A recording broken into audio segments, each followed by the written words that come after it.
વિદ્યાર્થી મિત્રો, અર્થ સ્કૂલમાં આપનું હાર્દિક સ્વાગત છે. આપણે ધોરણ 7માં 1 થી 8 પાઠ શીખી ગયા છીએ. 8મો પાઠ આપણો હતો મુસ્કાન કે મોતી. ઓકે, કયો પાઠ હતો આપણો? મુસ્કાન કે મોતી. હવે આપણે 9મો પાઠ શીખીશું, સમય સારિણી.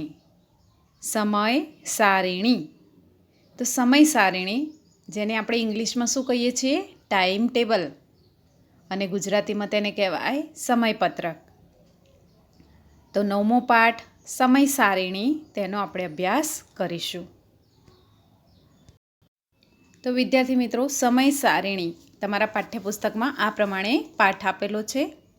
તો સમય सारिणी का अर्थ है कार्य के अनुसार समय का विभाजन. એટલે કે કામને અનુકૂળ, કામ અનુસાર આપણે સમયને કામના અનુરૂપ આપણે એને વહેંચી દેવો, એટલે કે कार्य के अनुसार समय का विभाजन. अंग्रेजी में इसे टाइम टेबल कहते हैं. समय सारिणी के अनुसार काम करने से समय की बचत होती है और हमारे जीवन में व्यवस्था आती है. तो विद्यार्थी मित्रों, आपका जो विद्यार्थी जीवन है, तो विद्यार्थी जीवन में दिनचर्या का बहुत महत्व होता है ना. तो समय सारिणी के अनुसार अपनी दिनचर्या का पालन करने से ही समय का सदुपयोग हो सकता है. तो समय का सदुपयोग कैसे हो सकता है? अपनी दिनचर्या को समय सारिणी की यानी टाइम टेबल के अनुसार हम अपनी दिनचर्या का पालन करते हैं तो हमारा समय का सदुपयोग होता है. रेल तथा बस की समय सारिणी होने से लोगों को समय पर यात्रा करने में बड़ी सुविधा होती है. तो यहाँ रेलवे स्टेशन का, बस स्टेशन का, इसका भी समय पत्रक दिया गया है. तो हम जब यात्रा करने जाते हैं तो देखते हैं वहाँ टाइम टेबल लिखा होता है ना, कि कितने बजे कौन सी बस आएगी प्लेटफॉर्म नंबर पर. तो यहाँ जो पाठ दिया गया है समय सारिणी, तो समय सारिणी के उपयोग के अतिरिक्त बच्चों को बाज़ार में ख़रीदारी करने आप लोग जाते हैं ख़रीदारी करने? हाँ, तो बाज़ार आदि में ख़रीदारी का व्यवहारिक ज्ञान भी दिया है इस पाठ में, कि ख़रीदारी करते समय कौन सी चीज़ें हमें ध्यान में रखनी चाहिए. तो ये भी हमें इस पाठ में सिखाया है. तो हम पहले देखते हैं इस पाठ को, कि बच्चों आप रोज़ सुबह में जागने से लेकर सोने तक क्या क्या प्रवृत्ति करते हैं लिखिए. तो यहाँ जो कोष्टक दिया गया है उसमें आपकी दिनचर्या, पूरे दिन की जो प्रवृत्ति है वो आपको लिखनी है. जैसे कि हम क्रम में 1 से 10 तक का क्रम बना सकते हैं. ओके, और समय में लिख सकते हैं कि सुबह 6 बजे, सुबह के 6 बजे तो कौन सी प्रवृत्ति करते हैं हम? दांत साफ करना, नित्य कर्म करना, नहाना धोना. ओके, फिर नंबर 2 पे लिख सकते हैं 7:30 बजे चाय नाश्ता. नंबर 3 करके हम लिख सकते हैं 8 बजे प्रार्थना करके पढ़ाई करने बैठना. नंबर 4 10 बजे भोजन करके स्कूल जाना. नंबर 5 पे हम लिख सकते हैं कि 11 से 5 बजे तक स्कूल में पढ़ाई करना. उसके बाद नंबर 6 पर हम लिख सकते हैं कि 5:30 बजे शाम 5:30 बजे घर लौटना और नाश्ता करना. उसके बाद 6 से 7 बजे तक खेलना. 8 नंबर पर हम लिख सकते हैं 7:30 बजे यानी 7:30 बजे हम भोजन करते हैं. उसके बाद 9 नंबर पर हम लिख सकते हैं 8 से 9 तक गृह कार्य करना. 8 से 9 बजे तक गृह कार्य. और 10वें नंबर पर हम लिख सकते हैं कि 9 से 10 बजे तक मनोरंजन तथा शयन, यानी कि टेलीविज़न देखना और उसके बाद सो जाना 10 बजे तक. तो इस तरह जो पहला कोष्टक है वो हम लिख सकते हैं. ओके, तो आपको अपनी पाठ्यपुस्तक में ये प्रवृत्ति, क्रम, समय, ये सब आपको लिखना है कि रोज़ आप सुबह जागने से लेकर सोने तक क्या क्या करते हैं. तो आपको लाइन बनाकर उसमें पेंसिल से लाइन दौड़ के ये लिखना है। ओके। उसके बाद दूसरा जो कोष्टक दिया गया है उसमें आपके घर से कौन कितने बजे और कहाँ जाते हैं उसकी समय सारणी बनाइए। तो आपके घर से कौन व्यक्ति कितने बजे जाता है और कहाँ जाता है उसका भी आपको टाइम टेबल बनाना है। तो उसको भी हम ऐसे लिख सकते हैं कि नंबर 1 से 6 नंबर तक हम लिख सकते हैं कि सबसे पहले दादाजी, नाम में क्या लिखेंगे? दादाजी। तो समय में लिखेंगे 6:30 बजे और कहाँ जाते हैं? तो सैर करने। ओके, स्थल लिखना है हमें कि सैर करने। दूसरे नंबर पर छोटे भाई बहन, नाम में लिखना है छोटे भाई बहन कहाँ जाते हैं? तो समय में लिखना है 7 बजे और स्थल लिखना है स्कूल। तीसरे नंबर पर हम लिख सकते हैं कि बड़ा भाई, बराबर, तो समय लिख सकते हैं 9:30 बजे और कॉलेज। चौथे नंबर पर पिताजी 10 बजे कहाँ जाते हैं? दुकान पर या ऑफिस पे, ऐसा हम लिख सकते हैं। 5वें नंबर पर दादी 10:30 बजे और कहाँ जाती है? मंदिर। ओके।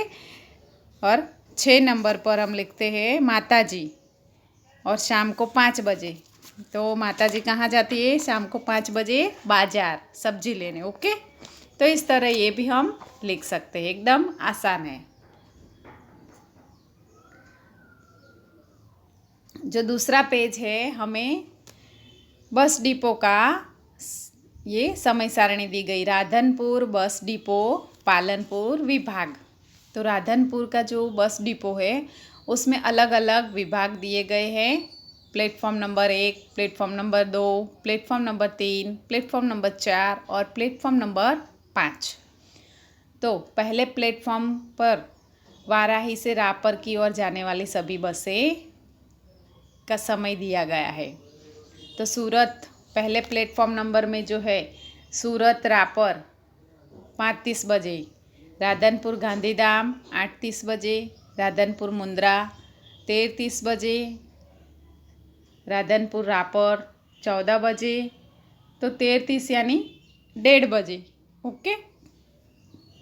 और 14 बजे यानी 2 बजे। ऊंझा अंजार तो 14:30 यानी कि 2:30 बजे। दियोदर रापर 15 बजे यानी कि 3 बजे। ऊंझा रापर 3:30 बजे, 15:30 यानी 3:30। પછી રાધનપુર ફતેગઢ 15:30 यानी 3:30। ऊंझा रापर 16 बजे यानी 4 बजे।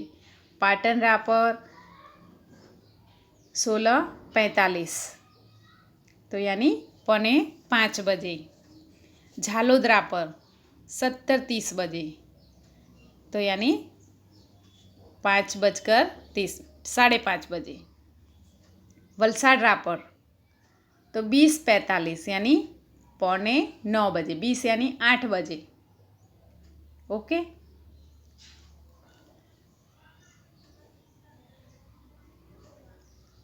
फिर दूसरा प्लेटफॉर्म नंबर राधनपुर नारायण सरोवर 7:30 बजे, हारीज भुज 8 बजे, મહેસાણા નખત્રાણા 9 बजे, વિસનગર ભુજ 10:45, પાટણ માંડવી 11:15, પાલનપુર ભુજ 12:30, અંબાજી ભુજ 14:15 यानी 2:15 बजे, થરાદ ભુજ 4:15 बजे,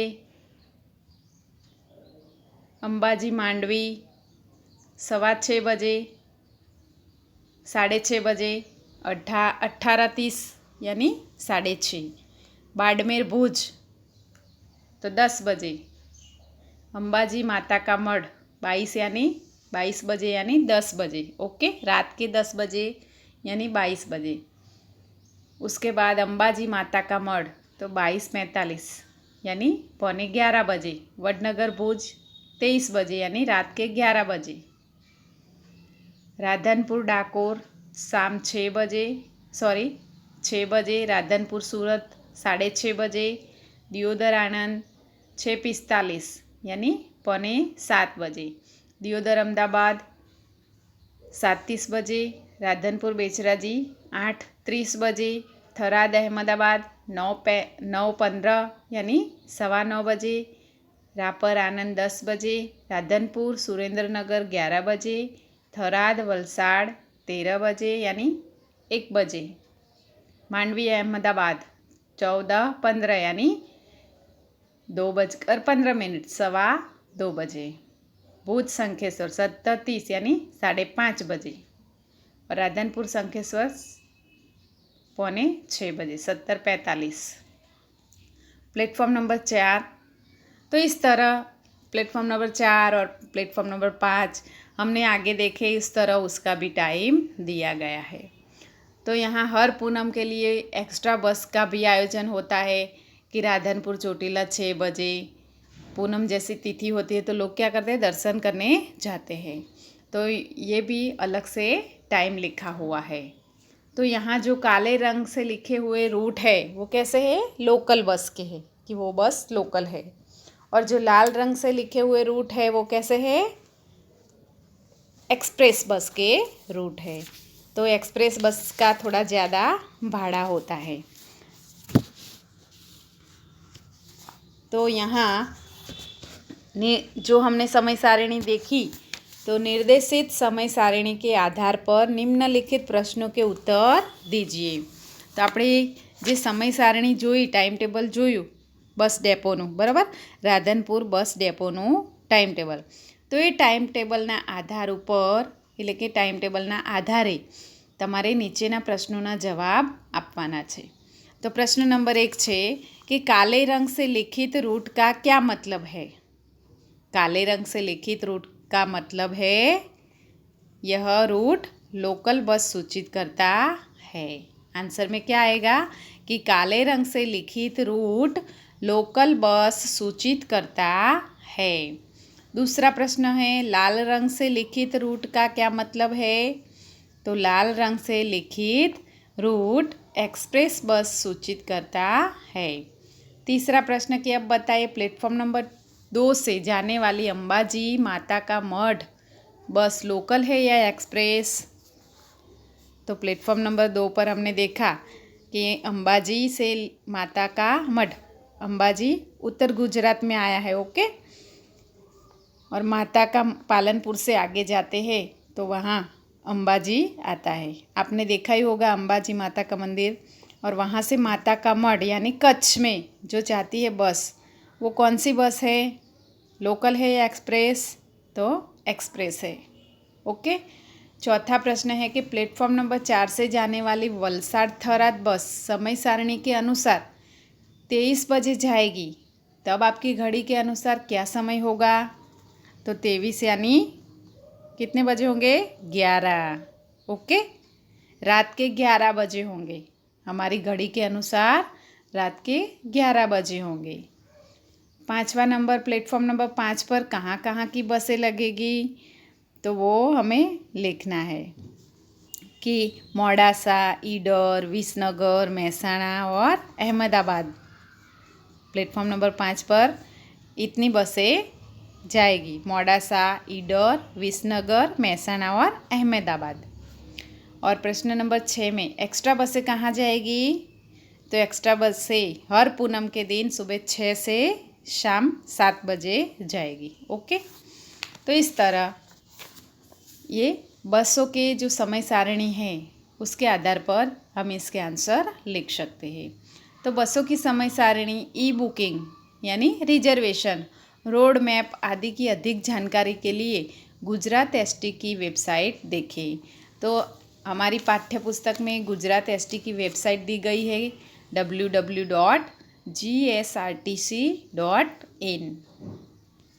उसके बाद रेलगाड़ियों के बारे में भी आपको कोई अधिक जानकारी चाहिए तो आप फ़ोन करके 139 नंबर डायल कर सकते हैं।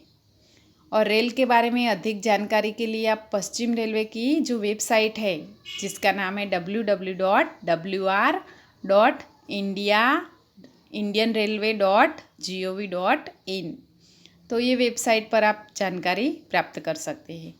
अगर आप हवाई की उड़ान करना चाहते हैं तो हवाई अड्डे, हवाई समय सारणी, ई बुकिंग आदि के लिए एयर इंडिया की वेबसाइट देखें। तो उसके लिए भी वेबसाइट दी गई है www.home.airindia.in। तो हमें यहाँ 3 वेबसाइट दी गई है। ओके। यदि परीक्षा में पूछा जाए कि पश्चिम रेल की वेबसाइट कौन सी है तो आप लिख सकते हैं। ओके। और गुजरात एसटी की वेबसाइट कौन सी है तो वो भी आप लिख सकते हैं। और एयर इंडिया की वेबसाइट तो वो भी आपको याद रखना है। ये तीनों वेबसाइट आपको याद कर देना है। ओके। उसके बाद है चैनल जो हम रोज़ टीवी में देखते हैं। ओके।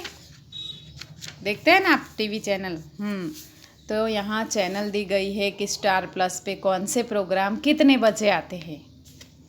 तो आपकी पाठ्य पुस्तक में दिए गए हैं। तो 12 बजे गुलाल सीरियल आता है, 12:30 बजे ये रिश्ता क्या कहलाता है, 1 बजे तेरे मेरे सपने, 1:30 बजे हमारी देवरानी, 2 बजे सपनों से भरे नैना, 2:30 बजे मर्यादा लेकिन कब तक, 15 बजे नव्या, 15 बजे यानी 3 बजे, 3:30 बजे इस प्यार को क्या नाम दूँ, 4 बजे ये रिश्ता क्या कहलाता है।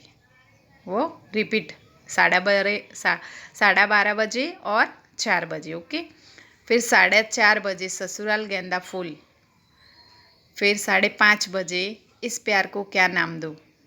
तो ये दोनों भी रिपीट होते हैं, इस प्यार को क्या नाम दूँ।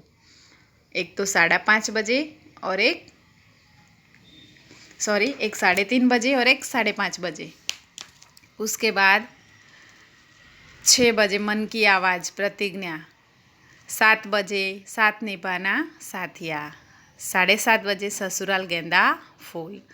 तो वो भी रिपीट होता है 4:30 बजे और फिर 7:30 बजे। फिर 8 बजे इस प्यार को क्या नाम दो।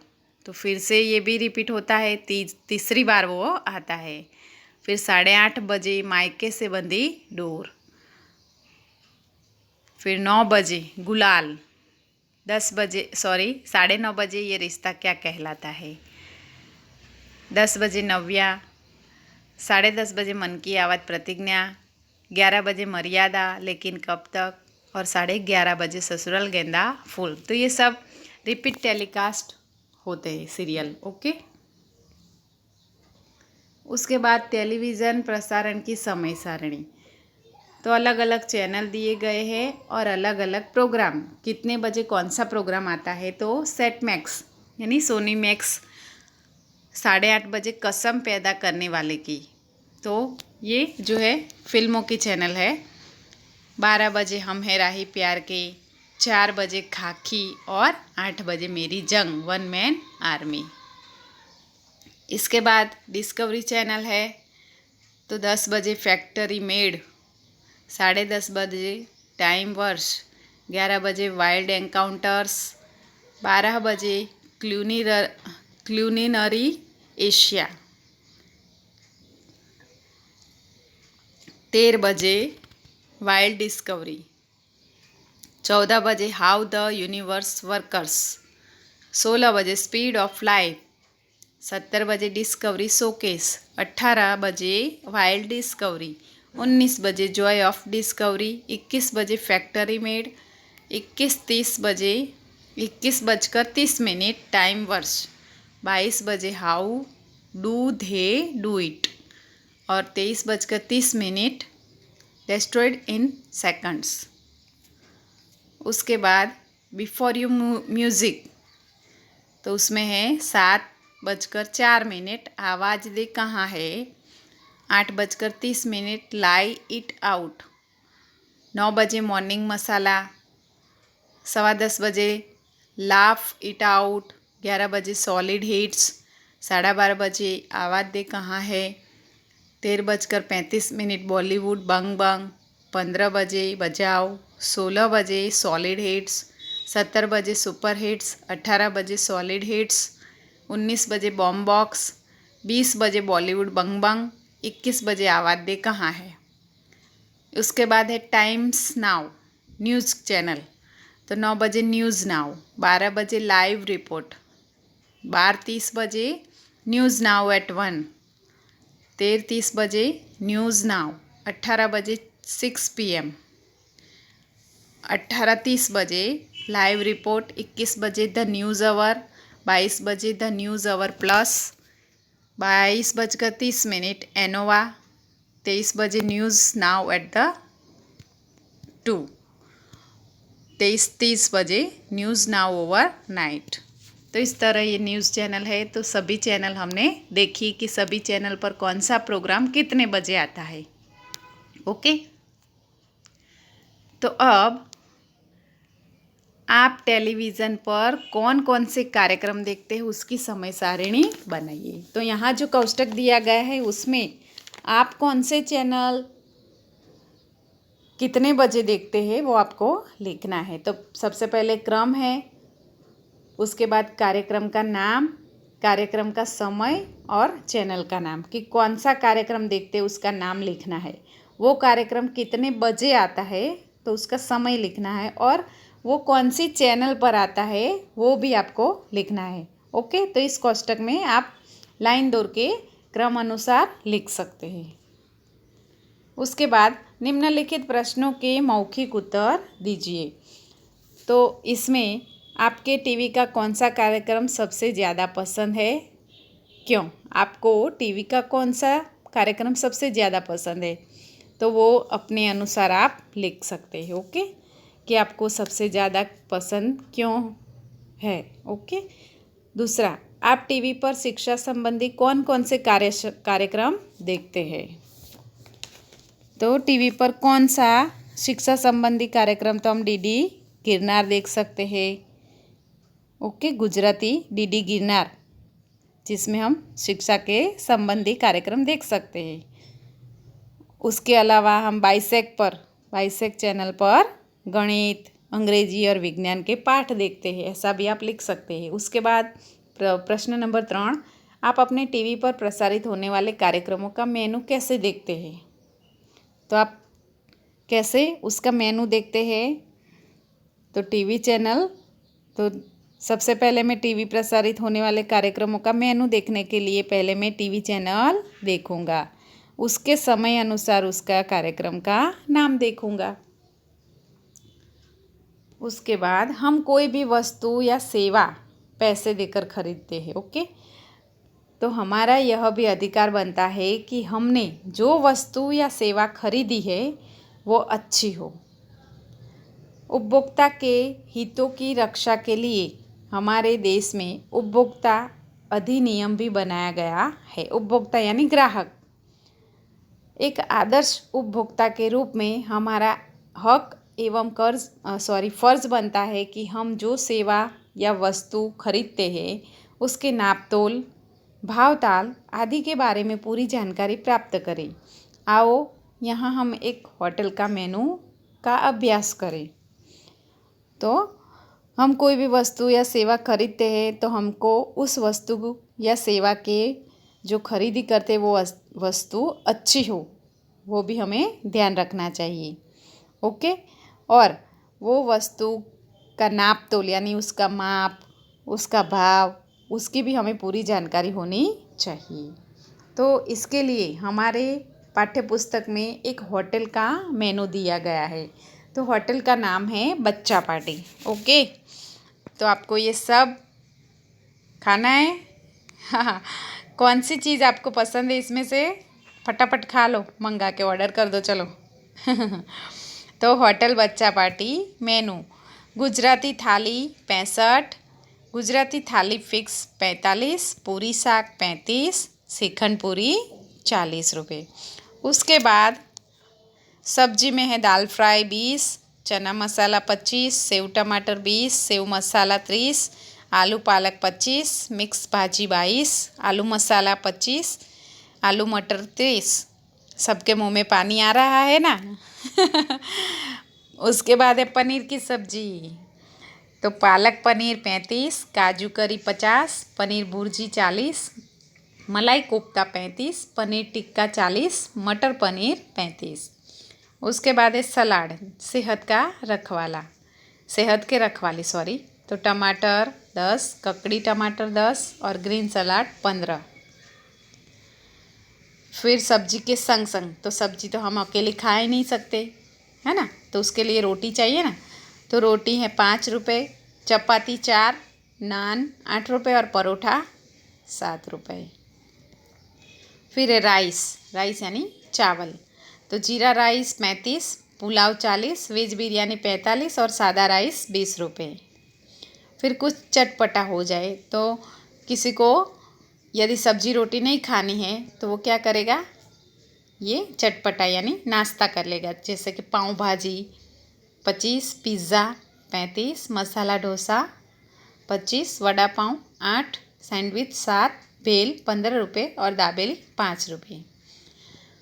और सबसे अंत में कुछ ठंडा हो जाए यानी छाछ, तो छाछ के है 5 रुपये, दूध 10 रुपये, आइसक्रीम 20 रुपये, बादाम शेक 25 और लस्सी 25 रुपये।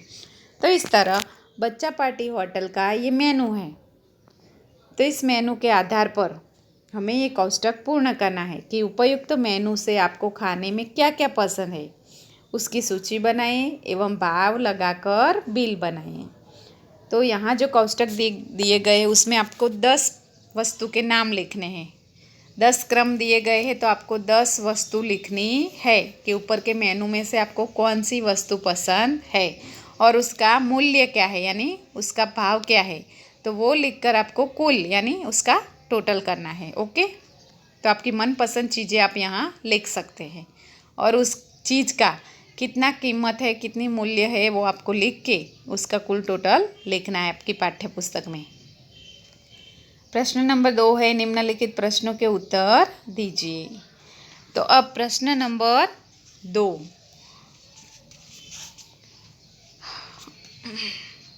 तो प्रश्न नंबर 2 में प्रश्न नंबर 1, क्या आप कभी कोई भी बिल की कुल रकम जांचते हैं? तो आंसर क्या लिखना है कि हाँ, मैं हमेशा किसी भी बिल का टोटल मूल्य जांचता हूँ। दूसरा नंबर, हमें बिल के कुल मूल्य को क्यों जांचना चाहिए? એટલે કે આપણે બિલ લીધું હોય તો એ બિલનું આપણું જે સરવાળો છે એને કેમ ચેક કરવો જોઈએ? तो बिल में लिखी गई रकम सही है या नहीं है, इसे देखने के लिए हमें टोटल मूल्य जांचना चाहिए। ओके। तीसरा प्रश्न है कि हम कोई वस्तु खरीदते हैं तो उसका बिल क्यों लेना चाहिए? तो हम जब कोई भी वस्तु खरीदते हैं तो खरीद का सबूत रखने के लिए, कीमत की जानकारी के लिए तथा वस्तु में कोई क्षति हो तो उसे बदलाने के लिए भी उसका बिल लेना चाहिए। चौथा प्रश्न है कि खाने पीने की वस्तु पर लगाए जाने वाले हरे चिन्ह का क्या अर्थ होता है? तो हरे रंग का जो सिंबल होता है वो कैसा होता है, उसका मतलब क्या होता है कि जो हरे रंग का चिन्ह है वो खाद्य पदार्थ शाकाहारी है। यदि उस पर लाल रंग का चिन्ह होता है तो क्या मतलब होता है कि यह वस्तु मांसाहारी पदार्थ है। ओके, तो हरा चिन्ह पर जो है वो शाकाहारी पदार्थ का और लाल चिन्ह है वो मांसाहारी पदार्थ को सूचित करता है। उसके बाद यहाँ पंडित दीनदयाल उपभोक्ता भंडार यानी जो सरकार मान्य सस्ते अनाज की दुकान होती है उसका टाइम टेबल दिया गया है। तो ये मात्र आपके अध्ययन के हेतु है कि कौन सी वस्तु कितने व्यक्ति को कितना ग्राम मिलती है और कितने पैसे हुए, उसकी कीमत कितनी है। तो चीनी है, प्रति आदमी कितनी ग्राम मिलती है? 350 ग्राम और उसकी कीमत क्या है? 13 रुपये 50 पैसे।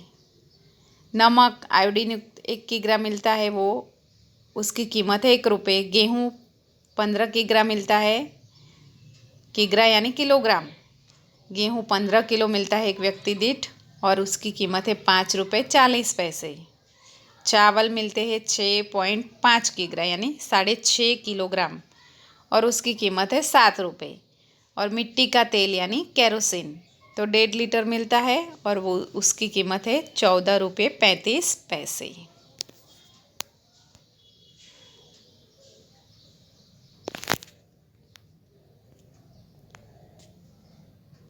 तो ये जो भाव पत्रक दिया गया है उसके आधार पर बताइए कि आपके परिवार के सदस्यों की संख्या के अनुसार आपको कौन सी चीज़ कितनी मिलेगी और कितने रुपए होंगे।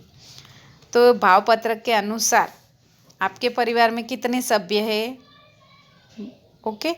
तो आपको चीनी कितनी मिलेगी, तो हमको चीनी 1.4 किग्रा मिलेगी।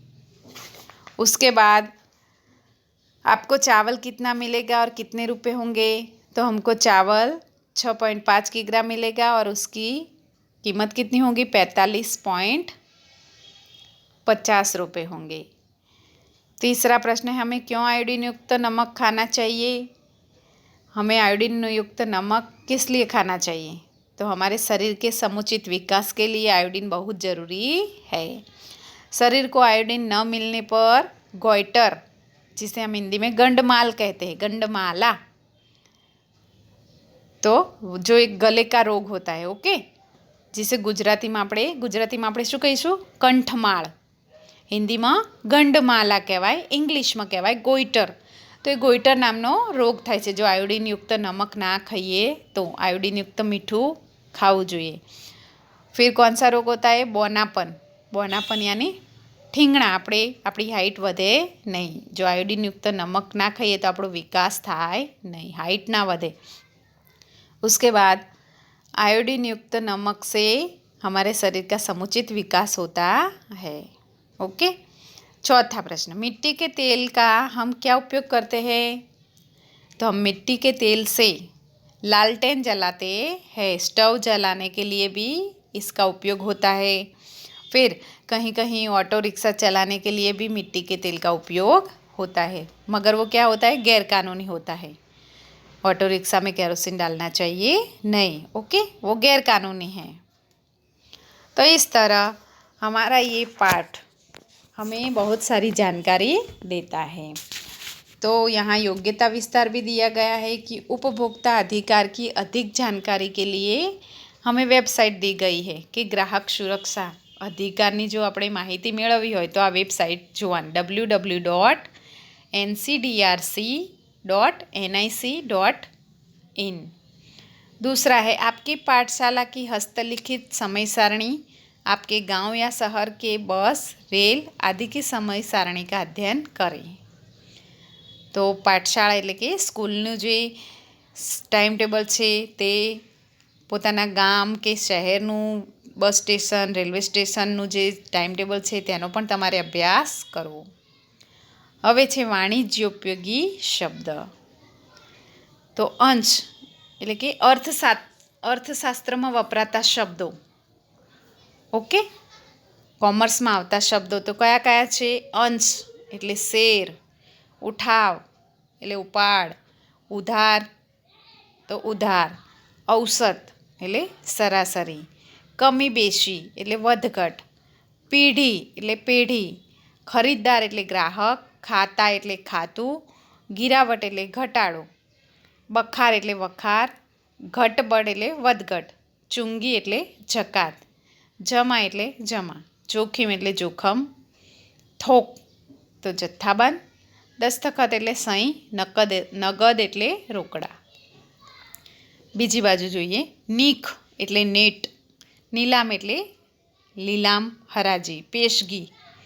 दूसरा अर्थ होता है बयाना એટલે बानू, फुटकर એટલે छूटक, बट्टा એટલે वळतर, बढ़ती એટલે उछाळो, बही એટલે ચોપડો, बिकवाली એટલે વેચાણ વિક્રય, મંગની એટલે મુદ્દતી ઊંડી, महसूल એટલે નૂર મહેસૂલ, મુનાફા એટલે નફો, રૂક્કા એટલે ચેક, લાભાંશ એટલે ફાયદો, લેવાલી એટલે ખરીદી, सूद એટલે વ્યાજ, હિસાબ એટલે હિસાબ અને હિસ્સેદાર એટલે ભાગીદાર।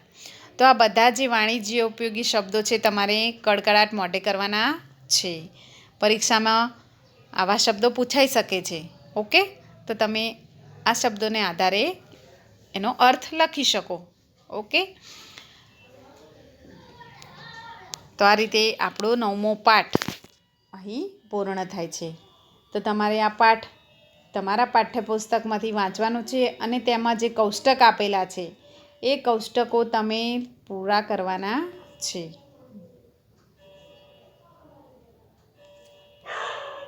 તો આ રીતે આપણો 9મો પાઠ અહીં પૂર્ણ થાય છે.